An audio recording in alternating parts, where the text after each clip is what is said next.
this is a great time of year to make pastry. So let's put together a batch. And the first thing we need to know about making pastry is if you're going to make some, you do a big batch because it freezes well, and then it's just ready on hand anytime you want to use it. So we're gonna quadruple this recipe so that we get 4 potential discs for pastry making. So we're going to start with just regular all-purpose flour. Get a big bowl, and we're going to measure 4 cups. 1, 2, 3, and 4. Just perfect. Okay, easy. 2 teaspoons of salt. 2 teaspoons salt, 1, sprinkle around, and we're going to take a second, and we're just going to stir that with our fingers a little bit. Okay. Now the next ingredient is shortening. Shortening, we want our ingredients cold. This has to do with the fat and making it flaky. If you can overnight, maybe put your shortening in the fridge and get some ice water. Here, I've got my ice. Okay, I don't know how much we're going to use. We'll measure that as we go. But the shortening needs to be cold, and you need to use ice water. The recipe calls for 1.5 cups of shortening, or if you want to use these cool little sticks, they are really neat. They're all in cup measurers. We'll use some of both for today's purposes. Okay, so if you're measuring it in a cup like this, you just sort of fill it, press, make sure you're getting all the corners, and make sure it's generous. Don't go skimpy on it. And then we're going to plop that in there. All right. Oh, lovely. I'm making music. And we will I've never used these little Crisco sticks before. Oh, and by the way, if you wanted to use the butter flavor, you could certainly do that too. But it's 1.5 cups, so that would be 1.5 of these, but I've already got the 1 in there. So let's just do another. These are kind of cool. They're a lot less messy, I think. So, maybe that would be an important thing to try. So let's set this aside for now. And I'll just throw my garbage back there. Okay. So now what we're going to do is we're going to very gently work the shortening into the flour. All right? And I'm going to ask my cameraman to get close. Because we want big chunks. The bigger the chunks, the flakier the crust. So we don't want this too fine. Can you kind of see? I've got some fairly big chunks in there. And I'm going to stop right there for now. Lovely. I'm going to kind of brush my fingers off. Now we need some water, just enough water to gather it into a ball. So we're going to do this gradually. I'm going to start with 1/4 cups at a time. That may even be too much. Well, let's do half of that. We'll do 2 tablespoons. I'm going to use my hand, and I'm just I'm not kneading it like you would bread. That is not the technique we want for pastry making. I'm just kind of mixing it with my fingers. Yeah, clearly we need enough. I need more of that. So that's a total of 1/4 cup. And once again, I'm just kind of gently mixing it with my fingers. All right. We want it to gather into a ball. That's what stay there. We don't want ice cubes. Just the cold effects of the ice. Okay, so let's keep going. See, a big bowl is nice because you can kind of get a little crazy with it. And whoops, I was going to tell you it doesn't spill over the sides, but I guess you can go too crazy. But it's nice to have a big bowl to work in, especially when we're quadrupling the recipe like this. And so this is 1/2 cup. Now, believe it or not, I think we're getting close. Let's let me push those ice cubes. Ah! Okay, down boy. Okay, so another couple tablespoons. Okay, so this is our third fourth a cup measure. Now I'm going to kind of change my technique a little bit and see if I can gather all those ingredients together.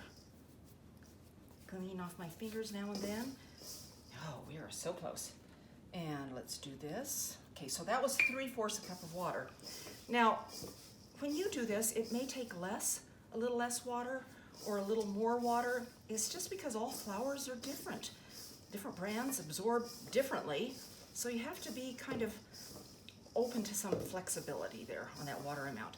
But can you see how those clumps, ooh, there are fewer and fewer floury clumps, and wow, I think we are super close. I'm just gonna add a tiny bit. There we go.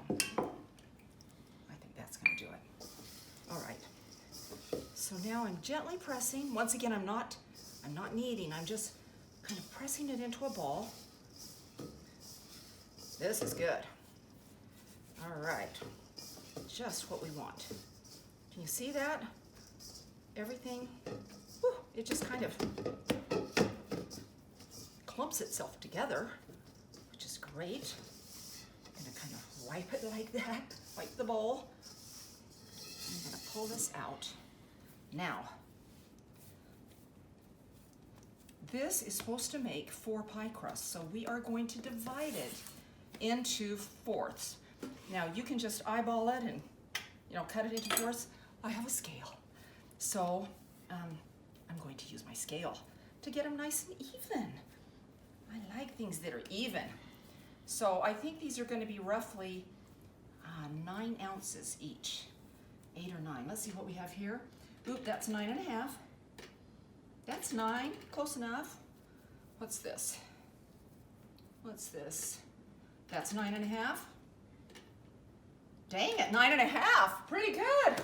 Okay, so for this first part, we are going to take each of these rounds and we're going to press them into a disc.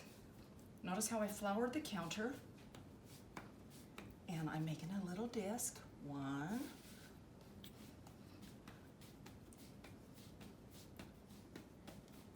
2, and the third one. All right.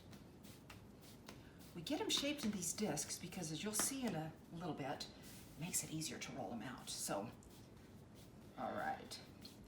And fourth. Now, another key to having success rolling these out is to give these guys a rest. So we're just going to take a little plastic bag. We're going to put each of these together. They don't have to be separated with anything. We are going to wrap them all together. We're going to take them to the fridge, and we're going to let them sit for about 30 minutes. And in that that time period, the flour and the shortening are all going to become one. And it'll be super easy to roll out. You could, at this point, if you wanted to freeze these, I would just double bag them, pop them in the freezer, and then, gosh, when you wanted to make a pie later on, you could certainly do that. And we'll talk a little bit more about that too. So this is going to the freezer. Oh, well, actually, this is going to the fridge for 30 minutes. We're back. It's been about 30 minutes since these have been in the fridge, and during that time, the flour and the shortening and the water just sort of meld together, and they make a really nice cohesive dough. So we're going to roll these out, but if we had frozen these, what I would suggest is the day before you're going to use them, let them thaw in the fridge overnight, and then just take them out, take it out, 1 or 2, however many you're using, and just let them sit on the counter for 10 or 15 minutes. So you don't want them really super, super cold when you roll them, but we don't want them warm either. So let's take one out. You notice I have a couple of sheets of parchment paper. I'm going to roll this in between the parchment because you just get one chance to roll out pastry. If you were to roll this out on the counter, let's say you didn't get a very good circle. What you would do is you'd gather it into a ball and try again, and gather it into a ball and try again until you got it right.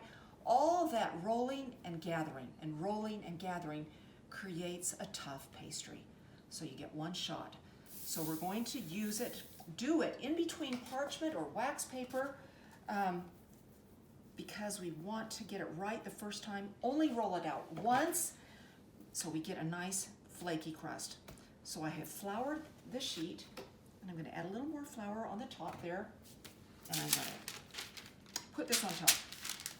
All right, so because you're doing it in between parchment, you can kind of work with it. So I just roll a little bit, and then I spin it a little. I'm using a French pin, but you can use a regular rolling pin. That works just fine. Just kind of work around it. Now I'm going to make this a little lopsided. I'm going to purposely do that so you can see how we cut and paste things. Okay, I'm going to make it a little more oblong than round. Okay, you know, you can run your hand over it too and see if you have any thick spots. You try to get it as even as possible. That was pretty good. That was pretty good. So now what we're going to do, the other nice thing about working with parchment is you have a lot more control. So we're just going to invert this, flip it onto the pie plate. And this just lifts nicely. Wow, it's looking good. Now, I wish it'd been a little more lopsided. Let me just brush this off a little bit. Here we go. But let's pretend that you had, you know, we'd rolled it out and you were short an inch or two on the side. Well, all you would have to do in this case is, let's tuck this down so it's inside the edges of the plate. Okay, nice. Now, but oops, we're missing some there. So what we're going to do is we're going to just trim this extra, boom, and we're going to take those pieces and just patch them like that. Say, you don't want to re-roll, you just use what you already have that's rolled out. That's a little too much for that. Okay, like that. And perhaps this here. I'm gonna get a little more flour because my fingers are kind of sticking to it. All right, oop, there's a little spot down there. We'll just put that there. Okay, easy. Cut and paste. Yeah. All right. And there, you know, if you want to add a little more there. All right, so we're just going to build up those edges. And nice. And then the last part of this, let's say you were going to pre-bake this, you would flute the edges. Now, you can flute in any pattern that you want. I have seen people who have never fluted before who have come up with the most interesting and unique designs. So just be bold, be brave, do your own little finger thing here, and you've got yourself a really great pastry. Now at this point, you could take it to the freezer and just freeze it, you know, cover it well first. You could freeze it until you were ready to use it. Or next time what we're gonna do is we're gonna make a blueberry pie. Well, we're actually gonna make the lattice. I'm gonna show you a really slick way to make a lattice topping for a pie, and with some of the discs that we have here. And once again, we've made lots of discs, so with all these extra discs, you could make pot pie, you could make, of course, more pies, you could do quiche. You've got these all ready to go anytime. So next time we're going to make a lattice with one of these discs. We'll be back. This time we are rolling out a crust because we're gonna do a lattice top for our blueberry pie. You know, the nice thing about using the parchment paper is if you feel like it's getting off center, or you can always just sort of realign things. Very nice. Okay, so here we go. I think we're in a good place. All right. So this is going to become our lattice. What we're going to do is take a ruler, and I did wash this, just want you to know, and we are going to cut strips. Maybe, I don't know, ½ inch, shall we?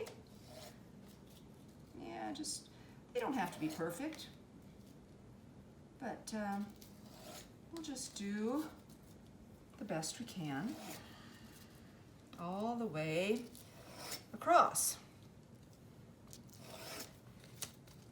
I guess if you had a pizza cutter and you trusted your, your eyes, you could just do it without the ruler and the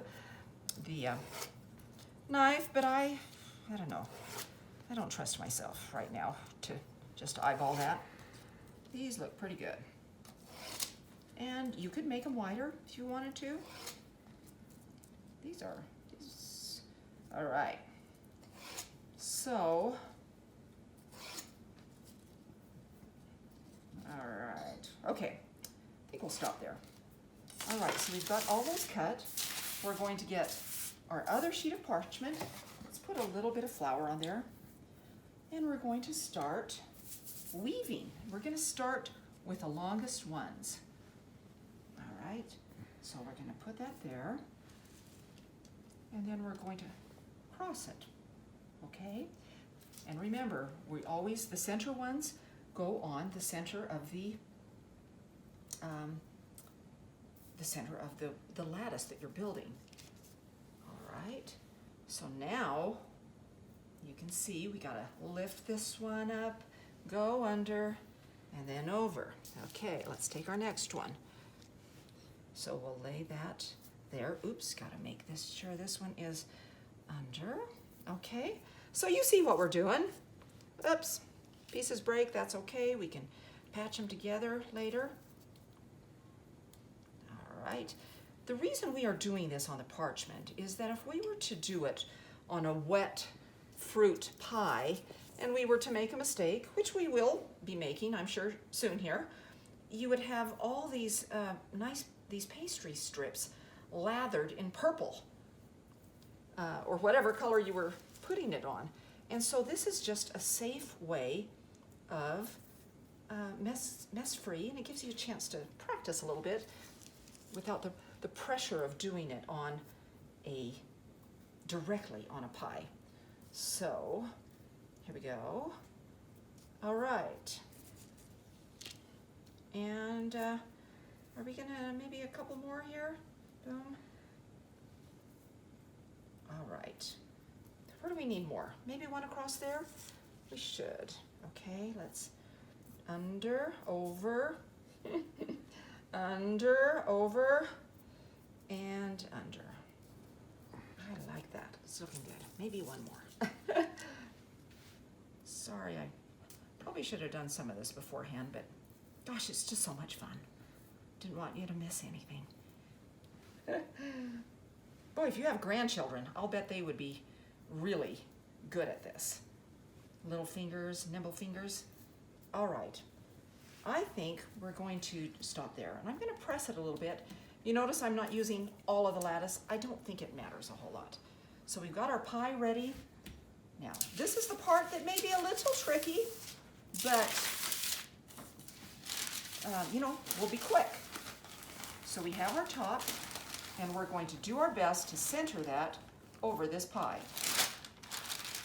Woohoo! Not bad. Not too bad. Let's take those edges now and press them into the lower crust. Ooh. Okay, we just need to press them. And if there's extra flour, just brush that off, okay? Don't really need that extra flour. So, wow. I hadn't done that in a while, so I'm kind of pleased with the way it turned out. And let's take our little knife, cut around the edges. Now at this point, if you wanted to brush the pastry with, an egg wash, you could. It gives it kind of a golden color. And but I'm just going to once again flute the edges, Make sure those lattice strips are in, you know, it's kind of thin there. All right, well, you get the idea, and I wouldn't worry about anything that breaks because it's going to bake beautifully. So we're going to pop this into the oven, and I hope that these little sessions have maybe given you a little more confidence in tackling pie making this holiday season.